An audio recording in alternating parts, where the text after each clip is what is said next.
तो friends, welcome to learn engineering thermodynamics with the help of problems. हम कर रहे हैं प्रॉब्लम्स पीवाईक्यू सॉल्व कर रहे हैं with the related to chapter number 5, that is first law applied to flow processes. तो उसमें ये नेक्स्ट प्रॉब्लम जो है ये आई थी गेट मैकेनिकल 2001 में, worth 2 marks, and as usual the problem it was really very very simple one, बहुत ज्यादा सिंपल है ये। तो है क्या problem? A small steam vessel perfectly insulated, ठीक है, परफेक्टली इंसुलेटेड। अब ये इंसुलेटेड मतलब हीट का किसी भी तरह का कोई भी इंटरेक्शन यहां पर आपको देखने को नहीं मिल रहा, ना हीट दे रहे हैं ना हीट ले रहे हैं। Q की वैल्यू यहां पर जीरो आएगी, ठीक है। And doing no shaft work, किसी भी तरह का यहां पर कोई वर्क जो है परफॉर्म नहीं हो रहा है। जो शाफ्ट वर्क W से जिसे हम रिप्रेजेंट करते हैं उसकी वैल्यू यहां पर जीरो है, ठीक है। Causes a drop of enthalpy कितनी? 0.8 किलो जूल पर किलोग्राम, ठीक है। 0.8, 0.8 यूनिट्स है किलो जूल पर किलोग्राम। आपको अगर आपने पिछला वीडियो देखा था तो मैंने उसमें बताया था आपको कि units they are really very important. हमें हमेशा इस बात का ध्यान रखना है कि जो एंथैल्पी है वो हमेशा जूल पर किलोग्राम में लेनी है, कभी भी किलो जूल में नहीं लेनी है, ठीक है, नहीं तो आंसर गलत आएगा। ऐसा क्यों, मैं आपको इस वीडियो में अभी बता दूंगा। In enthalpy of steam from entry to exit, तो जैसे एंट्री से एग्जिट पे जैसे स्टीम जाती है तो उसकी एंथैल्पी के अंदर ड्रॉप देखने को मिलता है। कितना? 0.8 kilo joule for 1 kilogram of steam. If the kinetic energy of the steam at the entry is negligible, अगर एंट्री पर काइनेटिक एनर्जी नेग्लिजिबल है, the velocity of steam at the exit is, आपको exit पर steam की velocity निकालनी है। अब गौर करने वाली बात यह कि यहाँ पर पोटेंशियल एनर्जी के बारे में किसी तरह की कोई बात कही नहीं गई है, तो ऐसे में हम पोटेंशियल एनर्जी चेंज जो है उसे यहाँ पर जीरो एज्यूम कर लेंगे। नहीं तो कई बार लिखा होता है a small horizontal steam vessel, अगर लिखा हो तो भी, अगर हॉरिजॉन्टल मतलब प्रॉब्लम में दे रखा है तो यानी कि हाइट जो है दोनों सेम है। नहीं भी दे रखा तो हमें बेस्ट पॉसिबल आंसर निकालना होता है तो हम यहाँ पर मान लेंगे, ठीक है। तो सबसे पहले तो मतलब यहां पर आपको जो सबसे पहली चीज करनी है वो ये कि you have to write the equation of first law for applied to a flow process. Open system के लिए आपको जो फर्स्ट लॉ की इक्वेशन है वो लिखनी है, और वो क्या है? H1 plus C one square by two plus G Z one plus Q is equal to H2 plus C2 square by two plus G Z two plus W, ठीक है। ये हमारी फर्स्ट लॉ की इक्वेशन आ गई। H1 है inlet enthalpy, सारा कुछ जो है वो फॉर पर किलोग्राम है, फॉर 1 किलोग्राम ऑफ स्टीम सारी वैल्यूज हम यहाँ पर लेंगे। स्पेसिफिक वैल्यूज की हम यहाँ पर बात करेंगे, ठीक है। ये आगे kinetic energy half mass into velocity का स्क्वायर होता है। हाफ मास 1 किलोग्राम है, यहाँ पर हमने इस इक्वेशन में लिया है वेलोसिटी का square plus potential energy M G H होती है, M G H.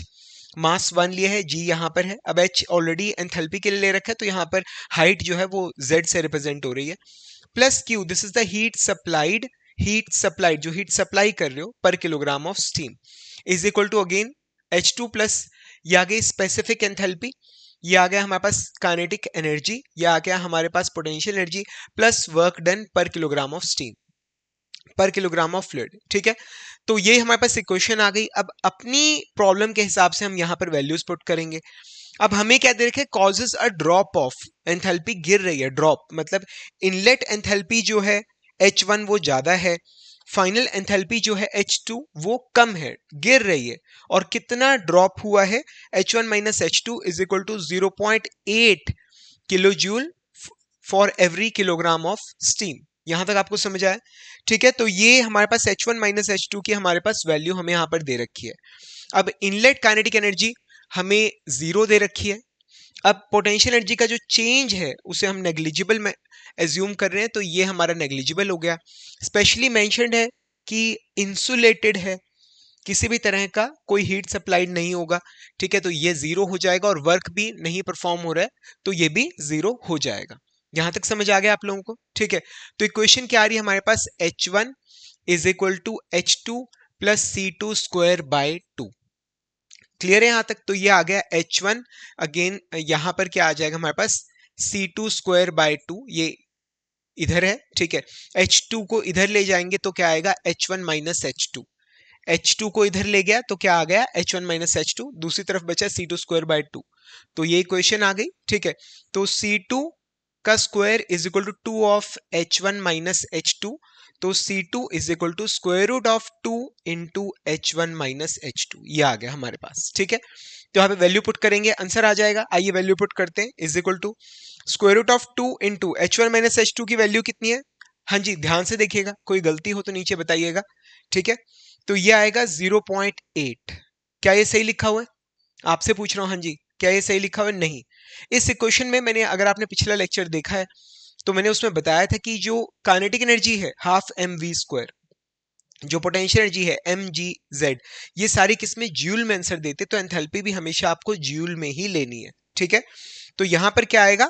Into 10 raise to power 3। ठीक है, ये क्या है हमारे पास? 0.8 into 10 raise to power 3 joule पर किलोग्राम, यानी कि ये आ गया 800 जूल पर किलोग्राम।